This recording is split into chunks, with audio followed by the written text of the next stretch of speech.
دا په خوست ولایت کې د هغو دوو کورنیو ترمنځ د روغې جوړې مراسم دي چې 18 کاله یې د یو بل پر وړاندې د مرګ شیبې شمارلې او د دواړو کورنیو ترمنځ 8 کسان مړه شوي وو. د تریزیو او علي-شیر ولسوالۍ اړوند د تریزیو سیمه کې د جار او غونډۍ کلیو ترمنځ دا 18 کلنه دښمني حل او فصل شوه. د مصلحینو په وینا د یادو کورنیو ترمنځ روغه جوړه د امنیتي مسؤلینو له لوري ترسره شوه چې دوی یې په یو ټغر سره کېنول. د داسې مشکلو موږ دروازې هر چاته خلاصې دي. شپه او ورځ تاسې کړلی شئ چې داسې مشکلې موږ سره شریک کړئ. موږ به انشاءالله تورې شپې په توره شپه کې مزاح وکړو. دا موږ خپل مسؤلیت بولو. دا موږ ایماني او وجداني مسؤلیت واجباتو.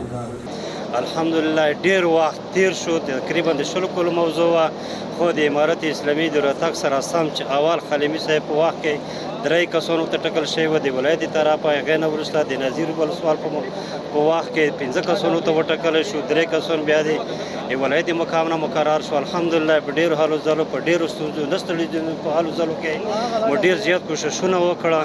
الحمدلله دې ته ورسېدو چې د 20 کلو بعدی معامله مو په خیر سلامت کې سره نن تاسو شهیدان چې په میدان کې ویلوړې دې ته ورسوله چې حل فصل وکړه. الله موږ د ترزیه د شیر په ولسوالۍ کې دلته د محکمې په څنګ کې د قاضیانو په څنګ کې ډېر رول د قومي مشرانو د علماو ده.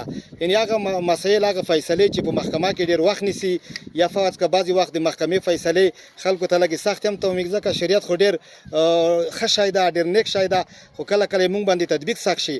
نو د روغه جوړه چې ده دا کې بیا خیر ورکېده د سیمې قومي مشرانو مخورو مشرانو علما کرامو هلته د امارت او د محکمې ترڅنګ هر وخت کار کوي. دغسې ډېرې معاملې نوره ختم شوې. ورته مهال هغه دوه جانبین چې د یوې اوږدې مودې لپاره یې د یو بل د وژلو هڅه کوله او یو بل ته یې د دښمنۍ مرچې نیولې وې، وایي په تیرو کړو پښیمان دي او اوس خوښ دي چې د سولې په ټغر سره ناست دي. دوی زیاتوي په تیر کې ماشومان له ښوونځیو څخه محروم، کلینیکونو ته د مریضانو وړل هغه ستونزې وې چې دوی ورسره مخ وو.